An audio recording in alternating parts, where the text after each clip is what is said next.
visite des présidents de la CAF et de la FIFA à Abidjan, marquée par le lancement du premier championnat panafricain de football interscolaire du continent dans la commune d'Abobo. Nous reviendrons sur cette visite dans le journal. Et puis les Colombiens continuent de manifester contre la réforme fiscale et plus largement contre le gouvernement de droite. Des bâtiments et commissariats ont été réduits en cendres dans le pays.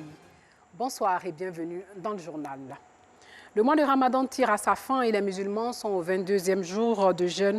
Et le partage a fait son chemin au sein de la communauté musulmane, des communautés musulmanes qui font du dialogue interreligieux leur credo. Rupture de jeûne à Agboville avec Pagasoro Konede Madandi.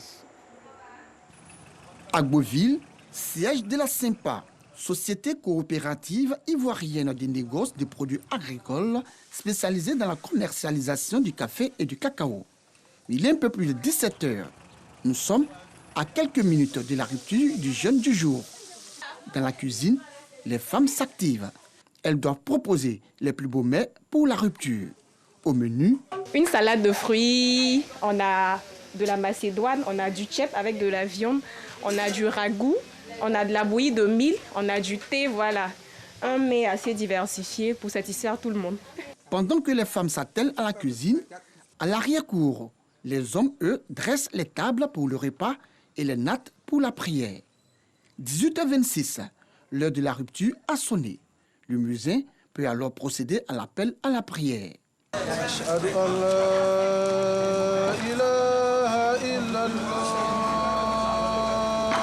Une fois l'appel à la prière terminé, responsables et membres de la SYMPA, mais aussi se mettent à table. Pour le premier responsable de cette société, il s'agit de consolider à travers cette rupture collective les liens de fraternité et d'amitié entre membres de la société d'une part et entre les fidèles de la communauté musulmane d'Agboville d'autre part. Quand on invite les chrétiens, les musulmans et les gens se mettent ensemble, c'est pour que les gens comprennent qu'on doit s'aimer. À cette rupture collective étaient présents imams, prédicateurs, amis et collaborateurs de la SYMPA, mais également guides des autres confessions religieuses. Je crois que c'est un croyant. Il a bien compris le sens du Ramadan, que c'est vraiment un mois de solidarité, un mois de l'unité. Et c'est à ce sens-là, je crois qu'il a posé ces actes-là. Monseigneur Alexis a tenu à ce que je vienne justement pour témoigner l'amitié avec la communauté musulmane, pour dire que les catholiques et les musulmans sont frères parce qu'ils adorent un même Dieu qui nous invite à l'amour réciproque. Cette édition 2021 de la rupture collective de la SYMPA d'Agboville a bénéficié du soutien des autorités administratives, à leur tête, le préfet de la région de l'Aniébi-Tiassa. Au moment où de part et d'autre, certains pensent qu'il doit y avoir des oppositions entre les différentes religions. Nous ici, nous enseignons que la seule chose qui mérite d'être vécue, c'est l'amitié vraie, c'est la fraternité. Distribution des kits alimentaires et prières d'Isha, la dernière prière canonique, sont entre autres temps forts qui ont meublé cette rupture collective de la SYMPA. Et puis une caravane de bienfaisance en faveur des malades et personnes en détresse sillonne le district d'Abidjan. À l'occasion du mois de Ramadan, les pensionnaires musulmans de la Maka ne sont pas oubliés. Ils ont reçu des vivres et non-vivres de la Confédération des organisations féminines musulmanes de Côte d'Ivoire, un don réceptionné par l'imam adjoint de la mosquée de la Maka en présence de notre reporter Rido Georgette. Des dons en vivres et non-vivres aux pensionnaires musulmans de la Maka, maison d'arrêt et de correction d'Abidjan. C'est une initiative de la COFEMSI, Confédération des organisations féminines musulmanes pour l'unité, la paix et le développement. Ces dons, réceptionnés par Yacouba Traoré, imam adjoint de la maison d'arrêt et de correction d'Abidjan, visent à soulager les détenus pendant ce mois de Ramadan. Nous sommes là pour donner ces dons à nos prisonniers musulmans pour qu'ils puissent rompre leur carême avec. D'autres sont là, malgré qu'ils n'ont rien fait, mais Dieu leur a prescrit la prison, ils sont là. Mais d'autres sont là parce qu'ils ont vraiment mal agi. Fasse Dieu que tout le monde revienne à de bonnes moralités pour que la paix revienne en Côte d'Ivoire. Selon Yacouba Traoré, la pandémie de la COVID-19 a beaucoup impacté le milieu carcéral. Il a donc saisi l'occasion pour exhorter les donateurs à emboîter le pas à la COFEMC. La prison n'est pas une chose facile. Les gens ont constamment faim. Alors donc, dans le mois de Ramadan, si nous recevons ce genre de dons, ça va beaucoup soulager les détenus. Que nous lançons des appels, qu'on vienne nous assister. La cérémonie de remise de dons aux pensionnaires musulmans de la Maka est à sa 7e édition. La Confédération des organisations féminines musulmanes pour l'unité, la paix et le développement entend multiplier ses actions caritatives en faveur des populations défavorisées dans ce mois béni de Ramadan. Parlons enseignement supérieur avec cette 18e édition des journées scientifiques de l'ISTC qui s'annonce. L'Institut des sciences et techniques de la communication polytechnique aura lieu les jours prochains. Lors de ces journées donc, du communicateur, l'on va assister à la présentation des travaux professionnels des étudiants en cours du jour et le forum de renforcement des capacités pour les étudiants en cours du soir. Alassane Drabo était au lancement des journées scientifiques de l'ISTC.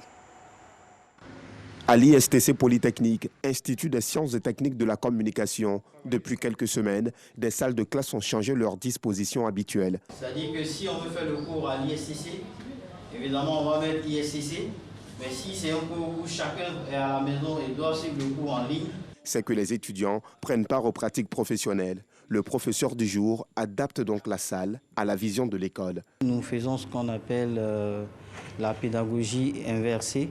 Il s'agit évidemment de donner les supports, donc les documents sur le cours aux étudiants au préalable.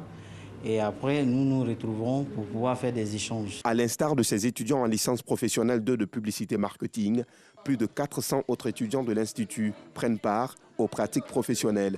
Durant 2 mois, les étudiants sont repartis en de petites et moyennes entreprises et les résultats de leurs travaux sont présentés lors d'une journée dénommée les journées scientifiques.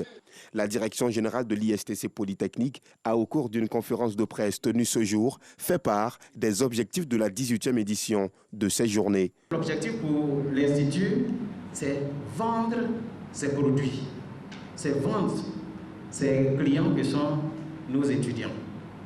Il n'y aura pas une autre situation où nous pourrons présenter ce savoir-faire-là. Avec pour thème central ISTC Polytechnique, semences d'entreprise, la 18e édition des journées scientifiques de l'ISTC Polytechnique se tiendront les 25 et 26 juin prochains et vise à inviter les étudiants à la culture de l'entrepreneuriat. Nous leur apprenons à travailler dans les conditions d'entreprise en cultivant en eux l'esprit de compétitivité, l'esprit de compétition. Dans une salle de 40 personnes, quand ils sont subdivisés, par exemple en 4 groupes, aux 4 groupes, on soumet le même thème et ils sont en compétition. On leur apprend aussi à gérer des budgets parce qu'on leur met à disposition une subvention. À ce jour, le taux d'embauche des étudiants de l'ISTC Polytechnique s'élève à 70%. Cependant, seuls 40 d'entre les milliers de diplômés de l'Institut Polytechnique ont créé leurs propres entreprises. À travers ces journées scientifiques, l'ISTC ambitionne offrir les rudiments nécessaires à ses étudiants. La salubrité, c'est la santé. Une fédération qui mène la lutte contre l'insalubrité a donc vu le jour. Il s'agit de la Fédération des ONG pour la salubrité, l'assainissement, l'environnement et du développement durable. Elle va coordonner sous l'impulsion de l'ANAGED les actions de lutte contre l'insalubrité dans les communes du pays. Joël Gosset. Le ministre et maire de la commune d'Atekoubé, Paulin-Claude Dano, a procédé le vendredi 30 avril à l'investiture de Salamata Drabo en qualité de présidente de la Fédération des ONG de salubrité, de l'assainissement, de l'environnement et du développement durable d'Atekoubé-Fossaïda, une fêtière d'ONG dédiée au nettoyage et à la propreté. Dans notre commune, comme toute autre commune, il y a des ordures un peu partout. Donc, le ministère ou la mairie n'étant pas forcément pouvoir bien faire, nous venons en renfort pour pallier à ce phénomène de l'insalubrité. C'est ce qui nous a inspiré à nous mettre en fêtière déjà pour être en grand nombre, être plus efficace sur le terrain et puis plus productif. Le maire a exhorté les populations à faire de la propreté une affaire personnelle. Le gouvernement va tout faire et les citoyens eux-mêmes décident de s'organiser en association pour adresser des problèmes que le gouvernement ne peut pas régler parce qu'on ne peut pas tout faire en même temps. Nous devons faire en sorte que, en vivant avec les ordures, en vivant avec les déchets, cela ne devienne pour nous une source nouvelle de création de richesses et non pas une source de création de maladies. C'est sur instruction de l'ANAGED, CI, l'Agence nationale de gestion des déchets en Côte d'Ivoire, demandant la constitution des ONG pour la salubrité en fêtière dans toutes les villes et communes de Côte d'Ivoire que la FOSAIDA, Fédération des ONG pour la salubrité, l'assainissement, l'environnement et du développement durable d'Atekoubé, a vu le jour. La compagnie Irouflet était sur scène au Palais de la Culture le samedi dernier au cœur de cette soirée. L'interprétation de l'œuvre du dramaturge Tiburce Kofi en entendant Godot qui a fait carton plein. Antoine Bassa a immortalisé ces moments.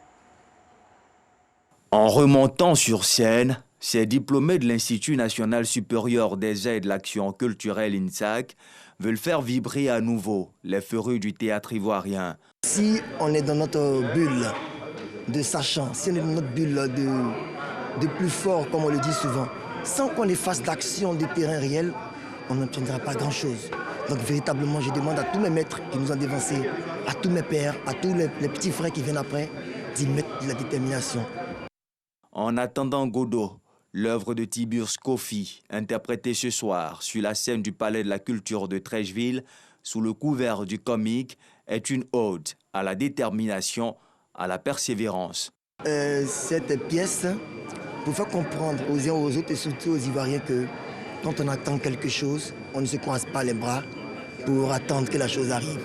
Un véritable bonheur pour le public venu nombreux ce soir. Je pense que le public a envie de théâtre. Le public a envie de théâtre. Si on fait des choses beaucoup plus faciles, ça va tirer du moins. Le public a besoin de théâtre. Je dis merci à ces jeunes enfants là qui prennent le relais. On est heureux de constater qu'il y a des gens qui sont capables de porter plus haut l'image du théâtre. Et honnêtement, nous sommes contents d'être là. Irouflet, c'est le nom de la compagnie de théâtre montée par ces jeunes. Leur ambition, redonner au théâtre ivoirien ses lettres de noblesse.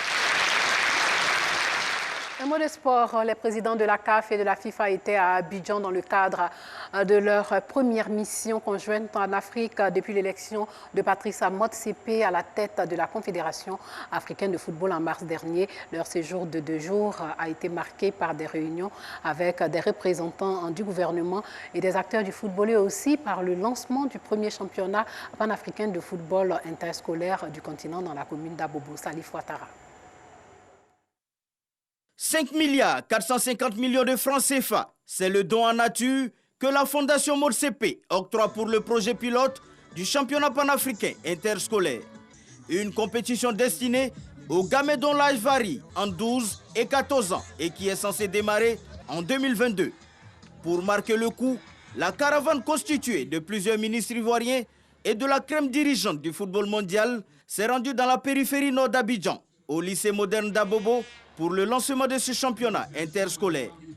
Marié Toukone, ministre de l'Éducation nationale et de l'alphabétisation, a jeté quelques bases de cette future compétition panafricaine. Le football occupe aujourd'hui une place particulière parmi tous les sports pratiqués.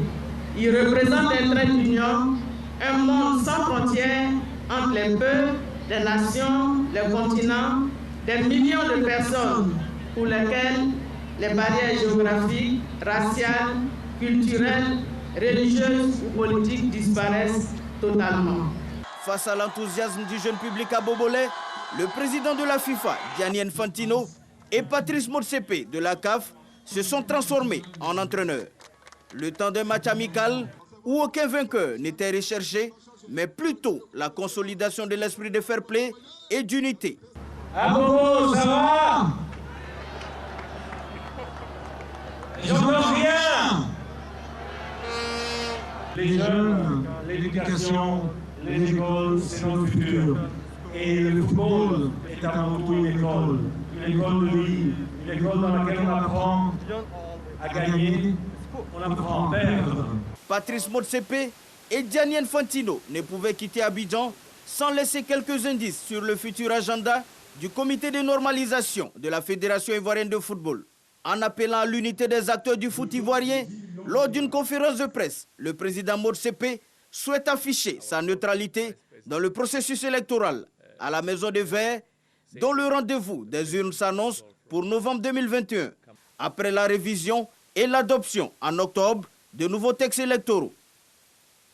L'ANC parti au pouvoir en Afrique du Sud a suspendu son secrétaire général AC Magachoulé, accusé de corruption. Le Congrès national africain de Nelson Mandela, empêtré dans des affaires de corruption depuis plusieurs années déjà, cherche à se refaire une image face à des électeurs écœurés. Le parti avait donné à AC 30 jours pour partir de lui-même, mais l'ex-patron de l'ANC dans la province du Free State, dans le centre du pays, accusé par une biographie intitulée Gangster State d'y avoir régné en mafieux, a laissé passer la date butoir la semaine dernière, forçant le parti à prendre ses responsabilités. Sa suspension qui lui a été signifiée par une lettre signée de son adjoint a pris effet lundi et court jusqu'à l'aboutissement de son procès.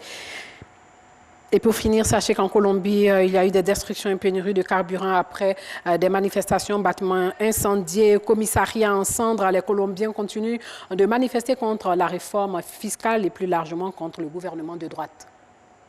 Voilà, c'est sur cette information que s'achève ce journal. Portez-vous bien.